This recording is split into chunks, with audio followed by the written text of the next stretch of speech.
Eu queria que um ateu estivesse em um avião prestes a cair e tivesse uma câmera acoplada no corpo dele para gravar quem ele iria chamar na iminência da morte.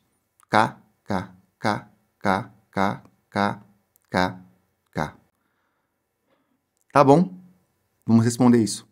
Deus não existe, em quem um ateu não acredita. Quem é que acorda o galo de manhã? Deus não existe, quem bota água dentro do coco. Fala pessoal, meu nome é Nicolas, eu sou um neuromágico. Se é a sua primeira vez aqui no canal, seja muito bem-vindo. Aqui eu mostro como coisas que nós pensamos que são sobrenaturais podem ser um truque de mágica ou um número de hipnose. E esse vídeo vai ser uma edição especial do quadro Nunca Vi um Ateu, no qual eu me dedico a responder dúvidas e perguntas sinceras que as pessoas podem ter sobre como pensa um ateu, sobre como pensa alguém que não acredita na existência de deuses. E essas perguntas que são sinceras, eu tenho muito prazer em responder. Não é o caso exatamente dessa pergunta, que nem é uma pergunta, é na verdade mais um comentário, uma provocação, mas como eu acho que é uma coisa que é muito recorrente, que todo ateu já ouviu 1 milhão de vezes. É isso mesmo. Eu acho que chegou a hora de alguém responder isso de forma lógica e baseado em evidências. E é basicamente aquele argumento de que ninguém é ateu quando está caindo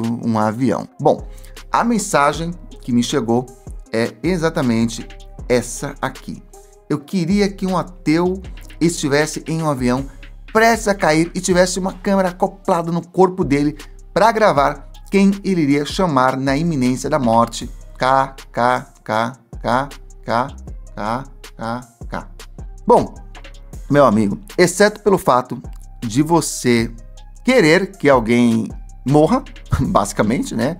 Você começa a frase falando que você quer que alguém esteja em um avião prestes a cair. Mas tudo bem, eu vou aqui vou querer acreditar que você não quer realmente que alguém morra. É apenas uma maneira, é uma extrapolação para validar aquele argumento, para usar esse argumento de que na hora do desespero, na iminência da morte, todo mundo clama por Deus, até mesmo um ateu. Mais ou menos. A primeira pergunta que eu faria, tá, respondendo isso aqui, é qual Deus? Qual Deus que eu vou clamar na hora da morte? Porque veja bem, se tem um hindu e um cristão no mesmo voo, e esse voo começa a ter uma turbulência e começa a cair, ambos provavelmente vão clamar por Deus, mas por deuses diferentes. Então, né, momento de desespero, bem, eu acredito que muitos ateus não vão clamar por Deus, nem mesmo se estiverem na iminência da morte. A questão é que esse argumento ele é tão falacioso, mas tão falacioso, que ele dá como exemplo um avião caindo, porque quem cai no avião geralmente não volta para contar por quem clamou ou deixou de clamar durante a queda. Mas a verdade é que você não precisa ter essa câmera acoplada que você sabe que você não vai ter para saber por quem um ateu clama na iminência da morte. Porque tem outras situações. Tá? Ateus também passam por situações que pensam que vão morrer. E nós podemos conversar com essas pessoas e saber o que elas pensam, o que elas pensaram nesse momento. Eu, obviamente, nunca passei por uma queda de avião, mas já tive situações que eu pensei que eu ia morrer. Eu já me envolvi, por exemplo, em um acidente de automóvel que eu achava que eu ia morrer. Tá? E no meu caso, honestamente, não. Eu não clamei por Deus. Acho perturbadora a sua falta de fé. Mas eu concordo que talvez nesse momento de desespero, alguns ateus acabem fazendo algumas coisas que eles não fariam em outras situações, talvez até clamar por Deus. Mas olha só, eles também vão clamar pelo Deus que eles conheceram, pelo Deus que foi ensinado para eles em algum momento, pelo Deus que eles tiveram mais contato. Porque Deus é uma coisa regional, depende da cultura, depende da região, depende da sua criação. Agora, eu posso também devolver a sua provocação perguntando por que pastores que prometem curas milagrosas quando estão doentes ou quando sofrem um acidente ou quando sofrem algum atentado dentro da igreja, que já aconteceu, procuram os melhores hospitais. tipo Albert Einstein, geralmente pago com o dízimo de fiéis que acreditam nessas curas milagrosas. Então, pastores promovem curas milagrosas e recebem o dízimo de fiéis, para que esse dízimo sustente o melhor tratamento que a ciência pode proporcionar para esses pastores. Uma outra provocação, antes de eu passar a falar cientificamente sobre o que acontece no cérebro numa situação dessas, vem cá, se tem um ateu e um cristão no mesmo voo, e esse voo infelizmente cai, ambos não vão morrer? Então, clamar por Deus é, no mínimo, inútil num momento desses. Agora vamos lá, vamos entender um pouquinho, eu fiz uma pesquisa rápida, mas eu vou deixar algumas fontes, sobre o que acontece no cérebro no momento desses, tá? O primeiro ponto é o papel da amígdala cerebral. A amígdala é uma estrutura do sistema límbico responsável por detectar ameaças e disparar sinais de alarme. Ela é extremamente rápida e muitas vezes atua antes mesmo da consciência racional entrar em cena. Quer dizer que mesmo antes de você tomar consciência do que está acontecendo, do risco que você está correndo, já tem uma reação ali no seu cérebro acontecendo. Hipotálamo e eixo HPA. A ativação da amígdala estimula o hipotálamo, que aciona o chamado eixo HPA. Isso leva à liberação de cortisol e adrenalina, hormônios que preparam o corpo para a sobrevivência. A frequência cardíaca dispara, a respiração acelera, a percepção de tempo pode ser distorcida e o córtex pré-frontal, responsável por julgamento racional e tomar de decisões consciente, é parcialmente inibido. Ou seja, você não está pensando com clareza no momento desses.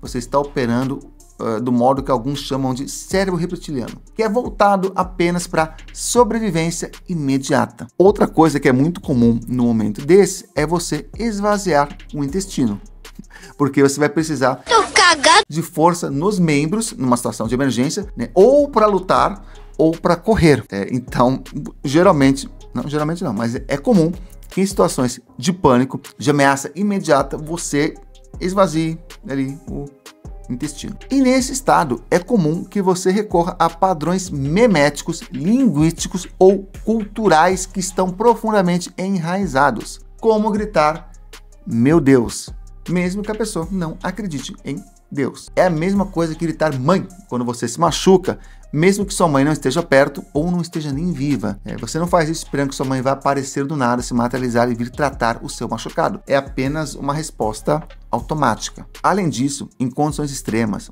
o seu cérebro pode gerar respostas dissociativas. Você pode sentir que está fora do corpo. Isso explica em parte as EQMs, não alucinações auditivas ou visuais, em alguns casos até mesmo sensações espirituais, que na verdade nada tem de espirituais. Elas são produzidas através de estresse, falta de oxigênio, picos hormonais e memória emocional. E se você está gostando até agora, inscreva-se, ative as notificações, deixe seu like, se possível também um comentário e vamos continuar vendo o vídeo. Além disso, me parece um pouco desonesto tentar provar a existência de Deus através da vulnerabilidade de alguém que está prestes a morrer. Clamar por Deus no momento desse não prova a existência de Deus, só prova que quem está fazendo isso é humano. Agora, fora isso, com todo o respeito que eu tenho aos argumentos que defendem a existência de Deus, eu acho um argumento ruim. E não é ruim porque ele é pouco eficiente,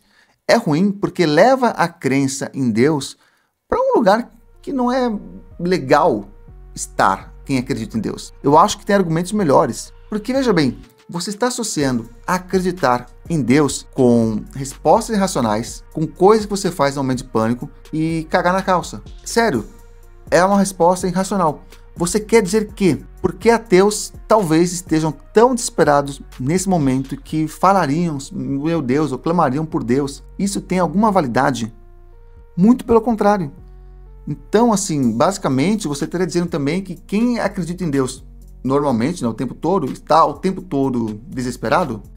Então, realmente, eu acho que esse argumento leva, né, a crença em Deus para um local muito ruim. E eu acho que esse argumento definitivamente não devia ser mais usado. Então é isso, pessoal. Espero que vocês tenham gostado. Eu vou deixar aqui o vídeo que eu fiz com o Daniel Gontijo respondendo 5 perguntas que bugam qualquer ateu. No mais, continue seguindo o conselho daquele que veio do céu porque o disco voador dele não sofreu um acidente, e ele deixou uma mensagem positiva para todos nós. Estamos falando, é claro, do ET Bilu, e a mensagem dele é: busquem conhecimento.